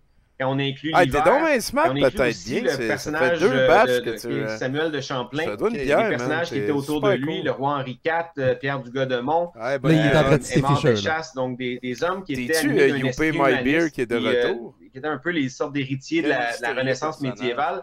Merci C'est les beaucoup, précurseurs c'est du siècle des Lumières. Qui était le Il y a- courant de l'époque un peu en France. Là, Ça, c'est toute l'histoire d'Henri IV. IV, ouais, on a en vu tantôt. France se passait là-bas, puis ça s'est transmis un peu. Et il l'a ici, présenté ça a eu d'une façon des extrêmement répercussions confuse. sur, Il a dit il a parlé de personnages qui vivaient même pas en même temps. Dans sa petite présentation, là, il a évoqué des personnages qui n'ont même pas vécu en même temps, puis c'est confus. Là. Manifestement, son histoire européenne du 8e siècle est peut-être... philosophe très reconnu aussi. Donc, c'est des hommes qui ont évolué ou qui ont disons, fait naître ce courant de pensée là, autour d'Henri IV. Et Champlain est né dans cette soupe-là, disons. Donc, il est arrivé lui-même. Il a connu aussi la colonisation. Pure Il a été spéculation. témoin des atrocités dans la Pure colonisation espagnole dans les Caraïbes. Donc, il était animé d'une sorte de le rêve de Champlain. En fait, c'était un rêve humaniste. Et ça, c'est tu vois, c'est ton avec son livre que tu Le parlais. rêve de Ouais. Champlain, qui est un Non, autre c'est un chef-d'œuvre commerçant absolument qui voulait faire du incroyable commerce. à lire.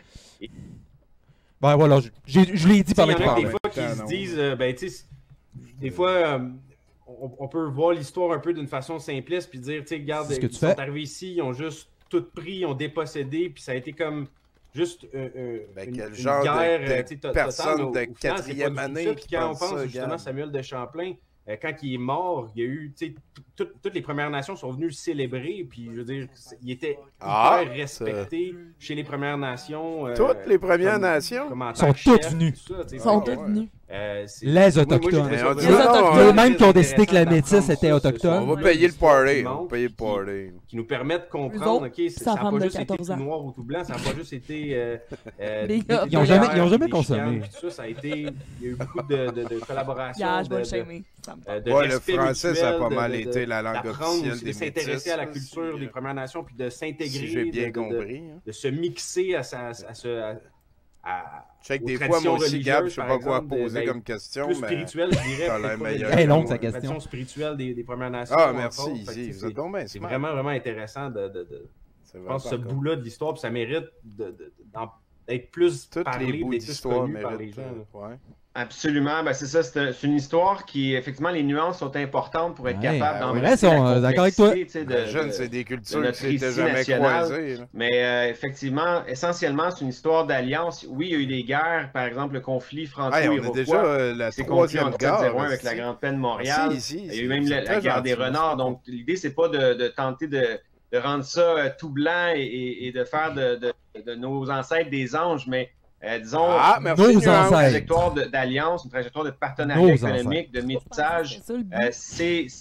C'est important de le savoir, Il c'est vient de important dire. d'aller dans le détail de ça, puis d'apprécier quelles ont été, disons, les conséquences de cette co-territorialité, de cette C'est cohabitation. très Et, conspirationniste on pourrait en comme parler manière longtemps, mais, tu sais, de le penser coureur les des bois, affaires. ça, Je c'est trouve grâce à que Champlain que de l'avènement du coureur prendre des bois s'est une produit. hypothèse Et pour ces hommes-là théorie, étaient puis de hommes, faire un super gros ensauvagés, saut Ouais, interprétatif en arrivant à autre chose. C'est pour ça que je parlais de- On est de la dans sauce ça. appliquée à C'est l'histoire. sympathique pour ça qu'il y que- a dans Ils ont se sont mélangés beaucoup avec les Sauf que communautés manifestement, autochtones. la donc, personne il y a qui tout un fait métissage l'animation qui n'est s'est pas fait à ce outillée niveau-là. pour... Et c'est ça notre Ben, héritage Gab, tu vas manger avec culturel lui, identitaire ouais, également au Québec. Donc, Globalement, il est la pas place outillé. autochtone, puis ça, je pourrais, avec Il est les beau, médias, il on est pourra jeune, justement, il est capable de faire des phrases. Bon, c'est beau, on peut... dans les prochains mois, les prochaines années, Ah donc, ouais. amener ça en Libre- lumière, mais Ah, ouais, ouais. ça fait partie de l'héritage Libre Média culturel va de mettre en Québécois lumière que de l'héritage se savoir autochtone. habiter d'une autochtonie. Si elle n'est pas, mettons, au niveau de la généalogie, bien que ça soit le cas pour beaucoup de gens au Québec, Ma préférée. assurément, elle est Non, merci, culturelle, mon cette fort, c'est pas le autochtonie-là. temps tout de suite. Elle a Bonne nuit, intégré Cosmos, j'aimerais ça que tu sortes. l'identité, même des ça- premiers salon. Canadiens. Et cet héritage-là, C'est moi, je presque crois qu'il fini, est toujours là, vivant, on- comme le on- docteur. 620 Voyons, pour Chris, cent. on est Ouais, level ouais. 5 de... Pour moi, c'est peut-être rien qui est histoire, vont c'est de parler de masque. retrouver nos racines Mais historiques. là, c'est Ouais. pour l'anniversaire Et, donc, d'Élodie. pour Bisous, pouvoir, bisous, justement Dani. être capable d'aller de l'avant parce que des Bonne racines, fête, Ton Élodie. excellent. on sait que Tabarnak, c'est non, mais essentiel pour être bien planté Ouais. solide quand le vent se lève. disons. Hey, Ouais. puis les gars, Vous êtes... Non, attends un petit peu avant d'aller vers la tonne. Vous êtes venus nous voir. Là, moi, j'ai plus besoin de mes vieilles raies. Tiens, je vous donne chacun une raie. Vous êtes rendus avec vos raies. Les gars vont pouvoir montrer leurs raies. On va... Non, mais j'ai fini, en fait. Un petit mot de la fin, non, mais- c'était très tight. J'ai beaucoup aimé ça. J'ai dit tout ce que j'avais à dire, puis j'ai fait déjà la synthèse, mais bon, c'est important de rester critique aussi, dans le sens que bon, on peut débattre est-ce que l'histoire est une science ou pas, mais une chose qui est sûre, c'est qu'il faut traiter l'histoire comme un discours universitaire, cohérent, puis qu'il faut la traiter avec le même esprit critique que quand on écoutait un chercheur parler, puis appliquer les mêmes devoirs de rigueur. Je suis très d'accord. Tout comme tout ce qu'on a fait, par exemple, quand on parlait de Didier Raoul. Ben, il faut appliquer ce type de critique systématique-là à des gens qui se déclarent historiens, historiennes. Fait que mon point, c'est juste, à la place d'aller lire le livre de ce dude-là, allez vous chercher un bon livre d'histoire du Québec et du Canada. Puis donc, allez donc lire le dernier livre de Catherine Larochelle, qui est prof à l'Université de Montréal, sur les représentations des Autochtones. De toute beauté. Merci beaucoup, Maxime. Et je lui ai mis une petite toune absurde que j'aime bien. Voilà. Parfait. Pour finir ce dossier-là, tu es disponible sur Twitter, Maxime Oui, Laprise. la prise Maxime sur Twitter. Et nouvellement, je suis désormais officiellement chroniqueur pour la publication de gauche en ligne Pivot. Donc, vous pouvez me suivre sur Pivot. J'ai publié mon premier texte et je vais en publier un par mois. Donc, si ça vous intéresse d'entendre parler de notre rapport en tant que société à l'histoire, vous pouvez aller me lire. De toute beauté. J'espère qu'on va te revoir avant longtemps. Je suis convaincu pour ma part que le révisionnisme historique et ce genre de... Ça nous prend une hygiène solide avec le passé. Comme Élodie le dit souvent aussi, d'assumer nos erreurs collectives, d'en venir à se responsabiliser plus que se déresponsabiliser. J'ai l'impression que c'est une trail qu'on doit encourager et que ça me fait vraiment plaisir que tu viennes passer ici ta compétence et ton expertise C'est pour agréable. nous éduquer un petit peu tout Et le je tiens à monde. souligner que sur la question des métis, Élodie m'a aidé dans ma recherche. Fait que bisous, bisous. J'en doute pas, ça fut un apport très pertinent, mademoiselle, et je vous souhaite encore une fois un excellent anniversaire, que votre 21e année d'existence vous soit paisible. Là-dessus, on va Hey, Major en aller Ontario. vers une petite pause. Je vais peut-être fermer les micros juste pour tempérer ici, mais on est avec nos nouveaux amis sur le Discord. Tout est prêt. Une petite tonne, puis on s'en va sur Jason Selected. Merci de votre patience. Merci tout le monde. Je me sens honoré d'être au centre de toutes ces aventures-là. Puis checker la tonne que Maxime nous a appelée. Il y a un gros barbu. Oui.